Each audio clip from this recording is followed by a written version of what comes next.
Hello Epic 7, and welcome to Season 10 of Ancient Inheritance and my guide on how to not be terrible at this event. Whether you're a veteran of Ancient Inheritance or brand spanking new, this guide will serve as a solid dive into tips and tricks on how to succeed. But before we dive in and see the what and how of Ancient Inheritance, let's talk about those sweet rewards. This season, we're being offered a full destruction and resistance set. Now, we don't know the stats yet, but AI gear is typically very nice, with only a few unwanted landmine subs. Now, you may be saying to yourself, but Wulf, I don't have many units and my gear is pretty bad. There's no way I can perform in this event. Well, you just shut your dirty mouth, because listen, that's not true. I can't emphasize this enough. This content is for everyone. I mean everyone. Yeah, even you. You see, Ancient Inheritance employs normalization mechanics. These special mechanics are so profound that it makes this event accessible to everybody. What I'm saying is that in this event, it's designed to allow the brand new player to perform on nearly equal footing with the 5-year veteran. Let me explain. First, there's an enlisting system that only allows you to draft 10 units at the start. Now, you'll get additional unit slots as you level up, but bottom line is you don't need a deep pool of units. And you certainly don't need every unit in the game.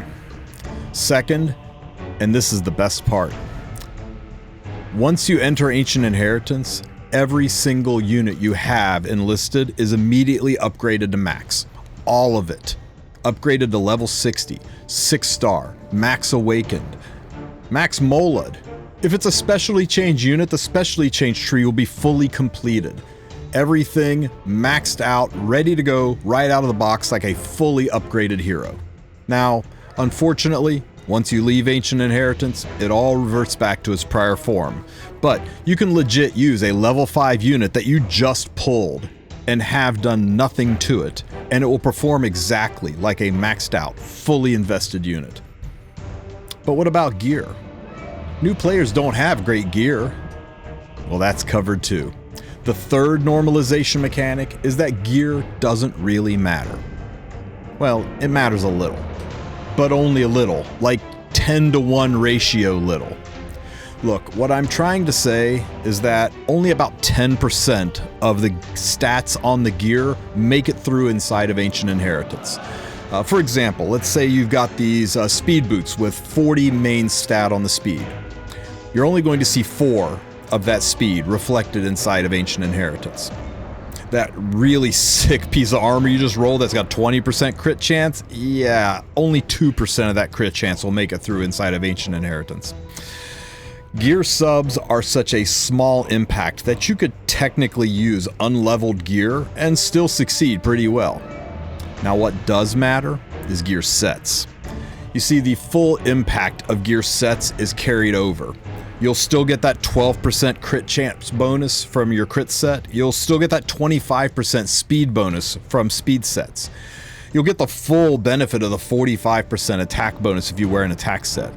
And of course, you'll get the special bonuses from sets like Counter and Lifesteal and Rage, Torrent, things like that.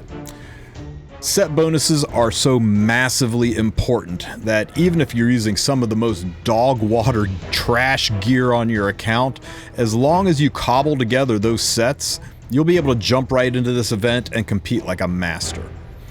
Oh, and on a side note, artifacts and exclusive equipment, they work the same way inside of AI as they do on the outside. Full value, there's no normalization mechanics applied to artifacts and exclusive equipment. So if you got a level 27 artifact, it's going to act just like a level 27 artifact inside of AI. Same thing with exclusive equipment. There's no normalization mechanics to those two things. This means that artifacts like Midnight Bloom and Midnight Pizza Delivery are fantastic early on, as they will help you max out your crit chance at earlier levels. Now, you'll find that as you advance inside of AI, a lot of your stats will cap out. Therefore, some of these sets are going to have diminishing returns, like crit chance, crit damage, effectiveness, effect resistance. All those will cap out after 5 or 6 levels of advancement. So those stats start to lose their value after you level a lot, and therefore artifacts and gear that boost those stats start to lose their value as you level up. Now, gear sets that always have tremendous value are sets that apply to uncapped stats, like attack or health set, defense set. Those have tremendous value because those stats are uncapped. And also sets that perform special things like lifesteal or rage or torrent, counter. Those are really, really good inside of Ancient Inheritance. It's very important to remember that you can use artifacts and imprints to boost crit chance in order to overcome uncapped stats, but as you progress a few levels, you'll find that boosting those stats is no longer necessary, and you can swap to better artifacts to get the job done. Now, when you enter Ancient Inheritance, you'll start at a basic exploration level of 1.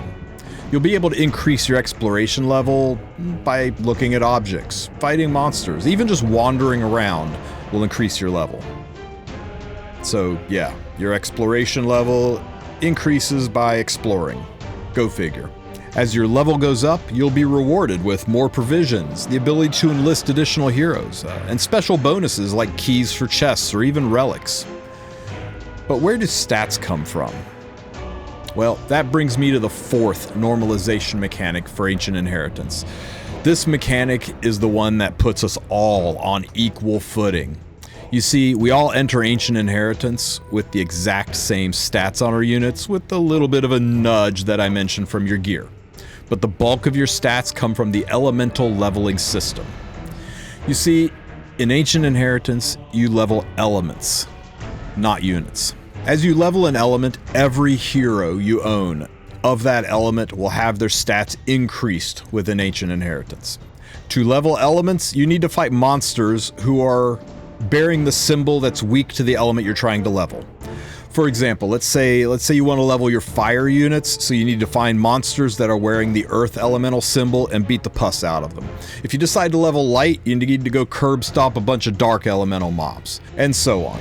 It's recommended that you just specialize in 1 or 2 elements, 3 tops. There simply are not enough fights to go around for everybody to level all of their elements, and you aren't going to be able to bring enough units. You can only enlist a handful of units. You're going to run out of space if you try to run all the elements. All you're going to be doing is taking leveling opportunities away from the rest of your guild and slowing your own progress. Focus on 1 primary element and a secondary backup supporting element, and maybe a 3rd one if you really feel the need. This way you'll be able to level faster, kill monsters easier, and advance your guild efficiently. Now, this is important, because as you climb to higher floors, the monsters become stronger and more difficult to fight. So don't advance to floors 2 or 3 until you've reached a significant level to be able to handle the fights on those floors.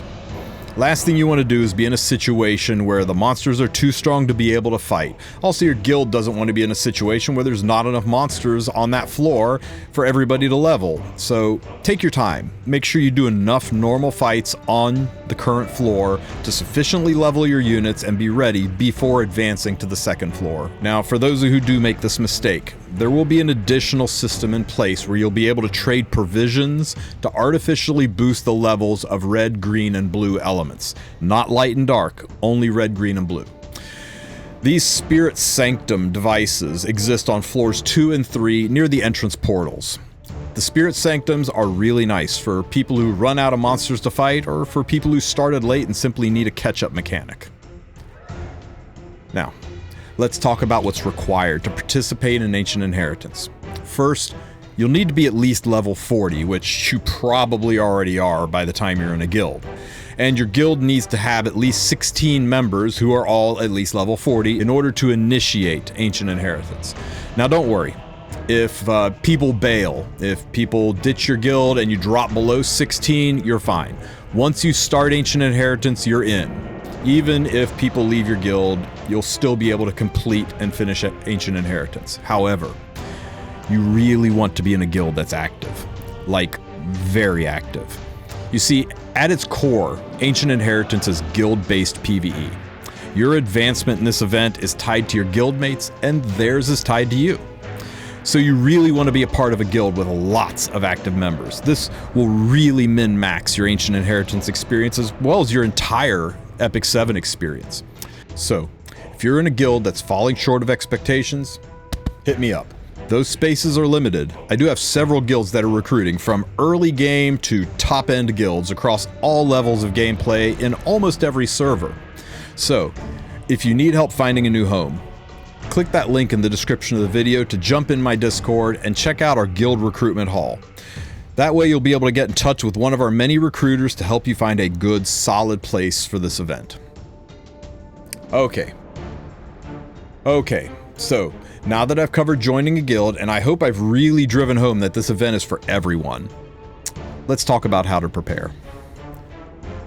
I want to go over the 4 things that matter above all else in Ancient Inheritance: gear sets, elements, artifacts, and relics. First, let's talk about gear sets. As we covered earlier, although gear stats don't really matter that much in AI, gear sets most certainly do. Because elemental leveling ramps up your stats so fast, you'll probably find that by level 5 or 6, you don't need to boost your crit chance, crit damage, effectiveness, or effect resistance anymore. All those stats will cap out quickly. So if you can, try to avoid using the sets Destruction, Crit Chance, Hit, and Effect Res. These highlighted sets are really good to use in Ancient Inheritance. Top of the list, of course, is Attack Set and Rage Set for insane damage. Attack Set has no functional limit, and Rage will help with your damage because almost every single fight, the mobs will be debuffed. Rage Set is money in this. And Lifesteal is especially good. Lifesteal will allow you to be self-sustaining, and that's very important with the combat-centric nature of Ancient Inheritance. You see, you've got to fight normal mobs a lot to level your units. And you have a limited number of units you can enlist and use per day. And because you have a limited number of units, you want to do these normal fights using only 1 or 2 units to clear the fights. Lifesteal lets you make a unit self-sustaining, and self-sustaining units are great for this. Also, to facilitate normal monster fights, look for units who can apply Defense Break. That makes the fight go even faster. And also look for units that naturally self-heal without Lifesteal, units like Ravi. Units that cleanse and give barriers like Mediator Queric are especially good to take. High-value units are units that provide dual attacks like Fire Ken, Camilla, Kitty Clarissa, Sinful Angelica. Look for units who not only heal, but CR manipulate like Destina or Amelia, Green Lots. But remember, most of all, stick with 1 or 2 elements early on. More than that, and there's just simply not enough volume of monsters to level your whole guild appropriately. Trying to nurse more than 3 elements, you're going to level really slow, and your guild's going to leave you in the dust. Now, as I mentioned before, there's an object on floors 2 and 3 called the Spirit Sanctum, where you'll be able to use provisions to directly level red, green, and blue elements. Light and dark cannot use the Spirit Sanctum. Guild organizers, take note of this, right? Make sure you don't have too many members going light and dark as their secondary element, or you may find that you don't have enough monsters to satisfy your guild needs, and you won't be able to top off at the Spirit Sanctum.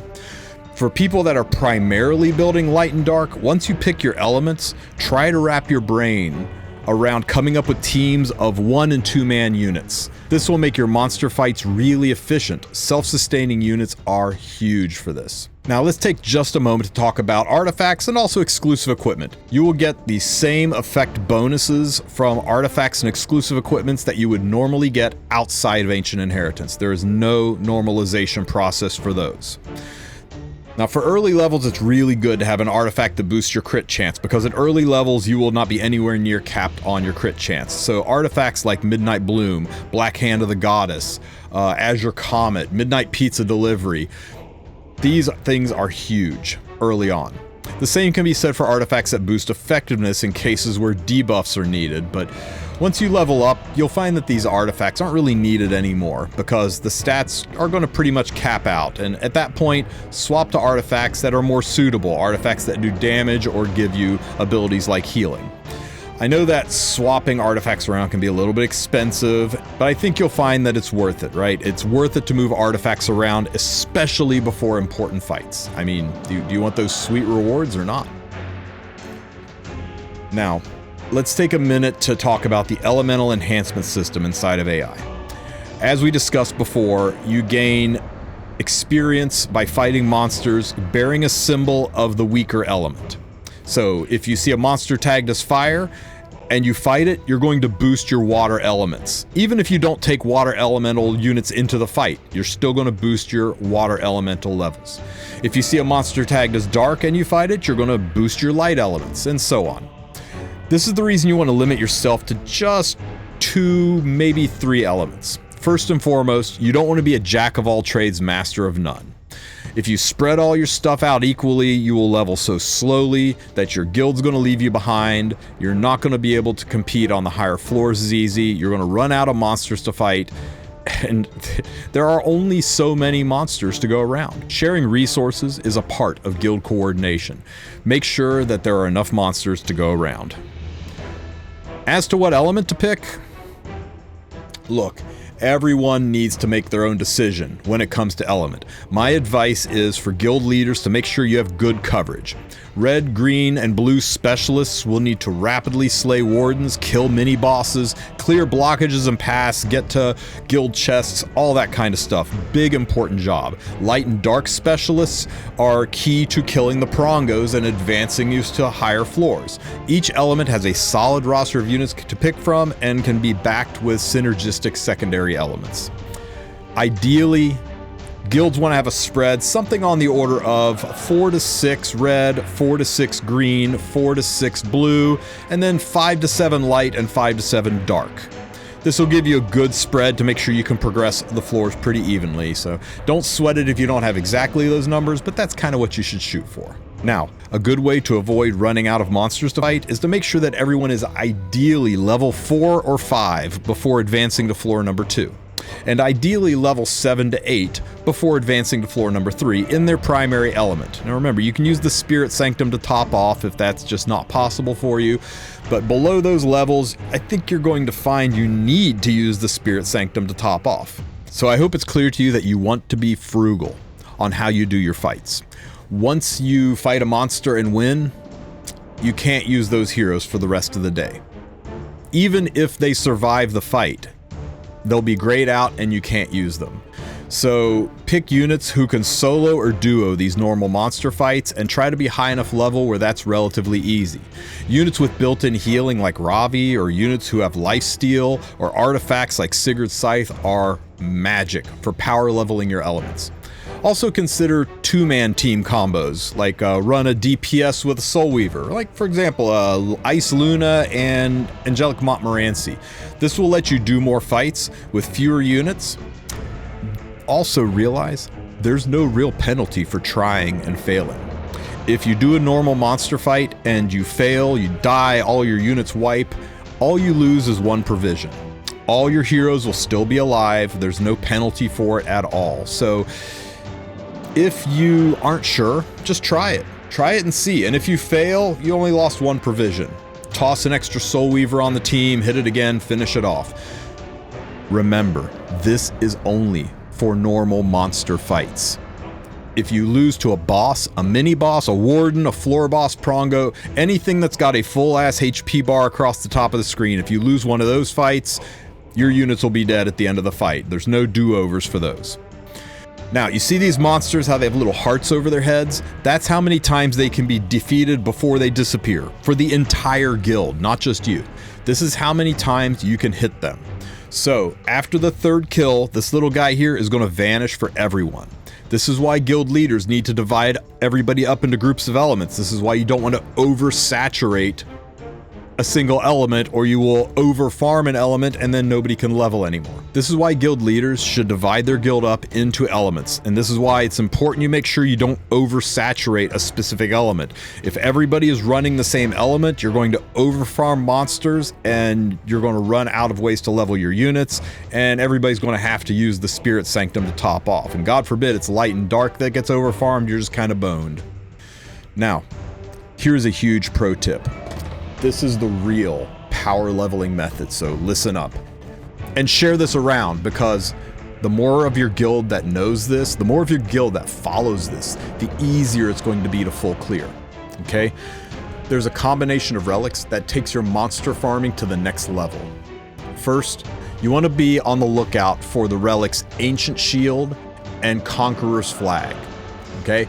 These relics let you do an extra heart of damage when you hit a monster, and they double the XP from that hit.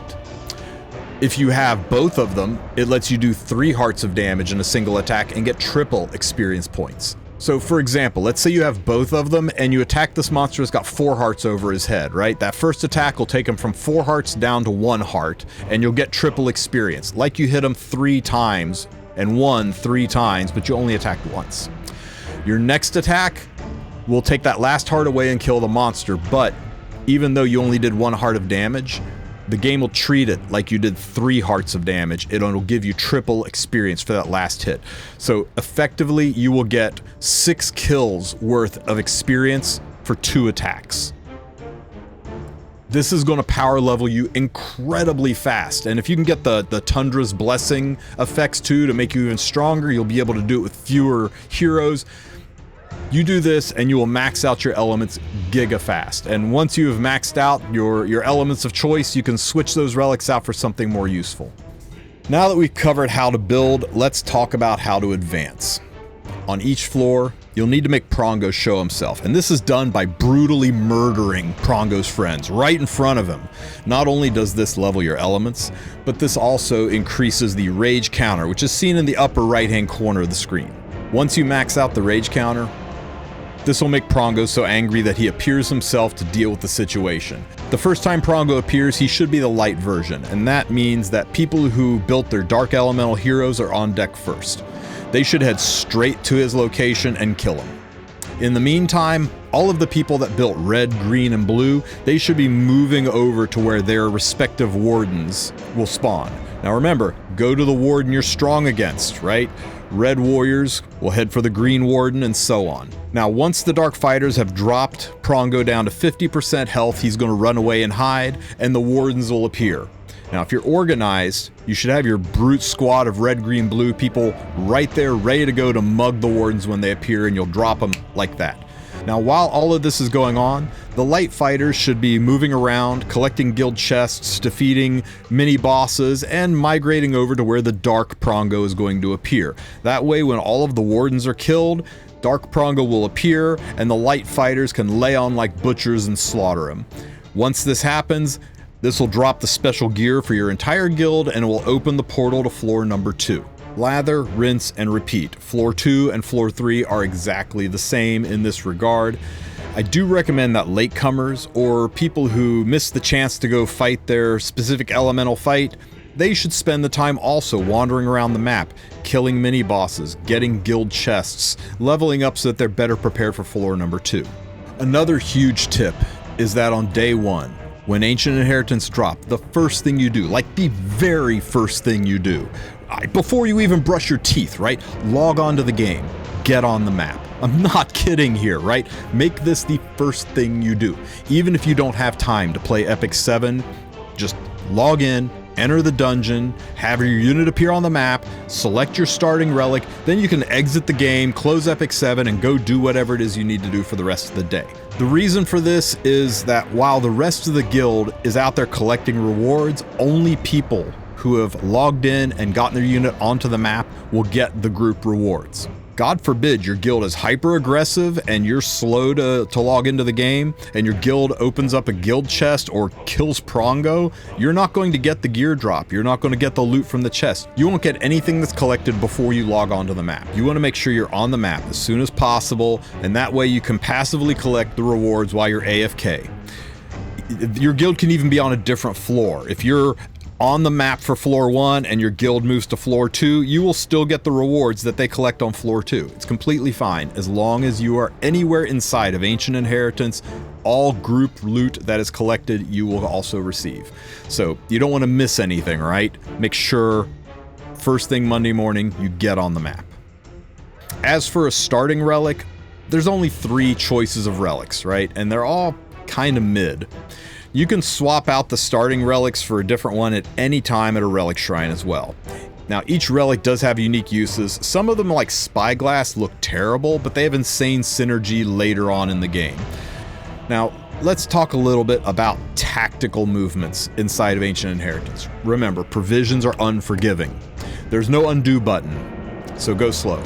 Count the hexes, take your time. Make sure that you have the provisions you need to get the job done. Now, to help you plan your best course of actions and movements inside of Ancient Inheritance, the brilliant minds at Team Bread, I just made that name up, will be making maps once again. I joined Bread many seasons ago to help them make the maps, and since then the team has expanded to include a small but very hard-working group of map makers. We scrape the data off the Asian server guilds because they're a day ahead of the other servers, and this helps us make maps like these. These maps will help you identify the best pathing to get to the elemental fights, show you where locations of the wardens, show you what's in guild chests, show you where the best loot can be found. Now, these maps will always be posted in the description of my video and also in my Discord. So use them, copy them, share them, show them to your friends, use them to help organize your guild, or even just use them for your own personal movements. Now, these are the rumored maps for floors 1, 2, and 3 this season. Now, these are not official, they're just rumors, they're subject to change, so I will not have these links in the description of the video until they are 100% confirmed. Now, let's talk about chests. Gone are the days of loot goblins. No more loot goblins obsessing on chests. Loot goblins who can't think of anything but chests.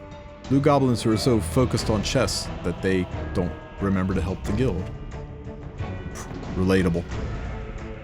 So, you can no longer just loot chests and then buy stuff from the shop without helping your guild. Treasure chests now require keys to open them, and the only way to get these keys is as a drop from doing normal monster fights or as a perk from leveling your exploration level.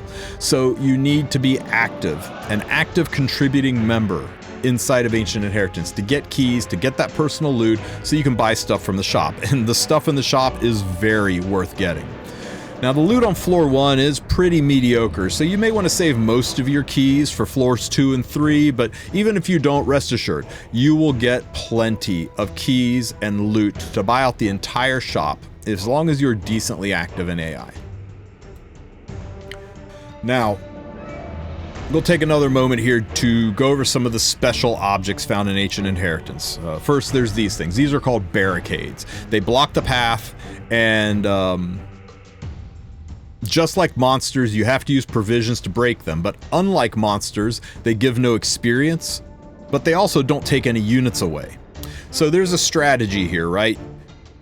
Don't waste provisions breaking down a barrier when other people need a monster fight that opens up the same area, and they can just go through the monster and give access while also leveling their units. But there are going to be certain situations where going through a barricade may be more efficient or may even be required. Second, there are these backpacks that give exploration experience. These are unlimited use for your guild. I mean, one per person, but your entire guild can use them.